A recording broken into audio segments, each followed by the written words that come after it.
Just like the region itself, this restaurant blends the gentility of Southern charm with the Low Country's delicacies. On this week's Food Friday, we'd like to welcome Frank Kline, chef and owner of Grace and Grit, and Eli Kline, marketing coordinator for this lovely spot that will soon celebrate its 4-year anniversary this summer. I want to thank you both for joining us.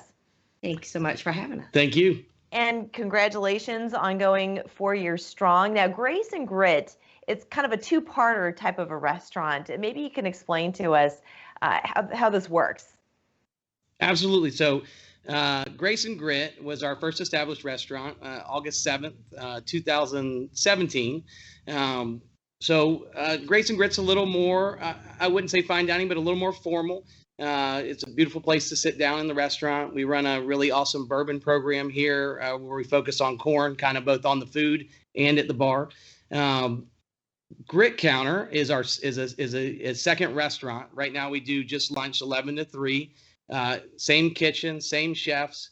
We're looking to expand that concept. It's way more casual. You order at the counter. The food is the same quality. It's the same grits. Fresh local seafood. Fresh local seafood, local shrimp, fresh during season, frozen still local in the off season.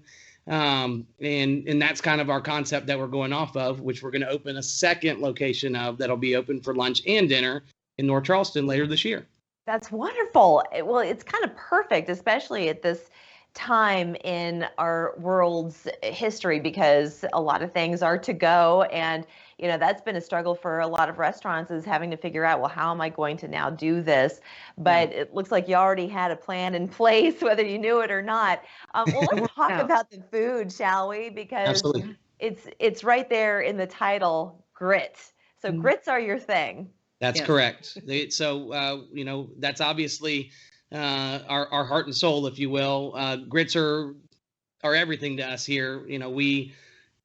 When I first came up with the concept for Grace and Grit, a lot of people thought I was crazy because doing a restaurant surrounded by grits, especially on a higher caliber restaurant, it's definitely a difficult thought, but it's worked out great. And, it's amazing to see how people really enjoy the different flavors, from a smoked Gouda grit to a coconut cream grit to a peaches and cream grit.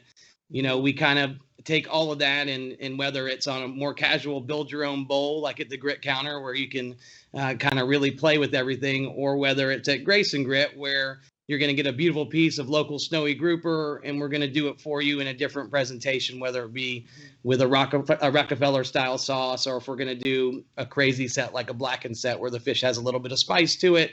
But then we do a blueberry jam on the plate with bacon cream corn that we do in house as well. So it's kind of a different play. Delicious.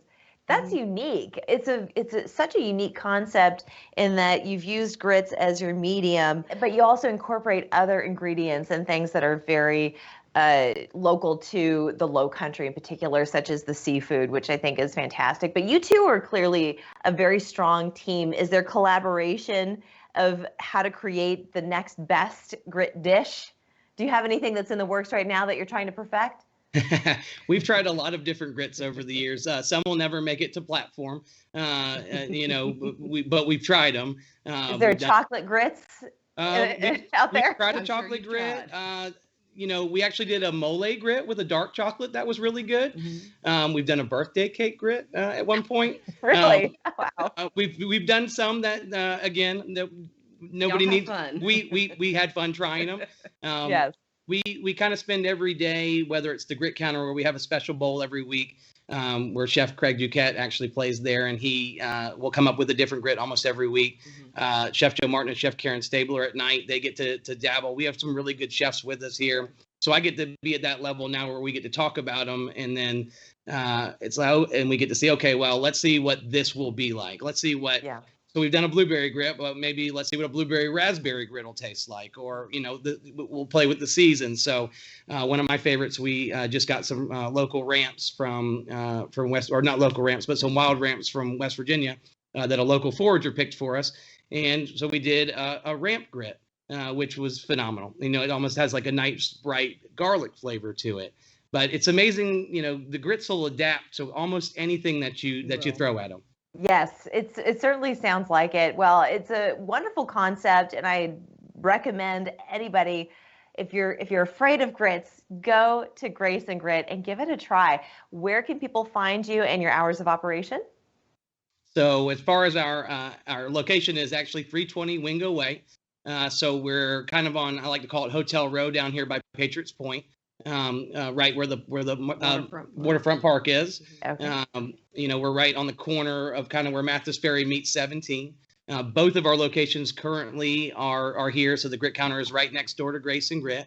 And then our future location of the Grit Counter will literally be right behind the box office of the Coliseum. We're on West Montague. That's a fantastic location. Congratulations to you both. We're really excited. Thank you. Thank you so much. Food Friday, Grace and Grit. You got to go check it out. We'll be back in 2 minutes.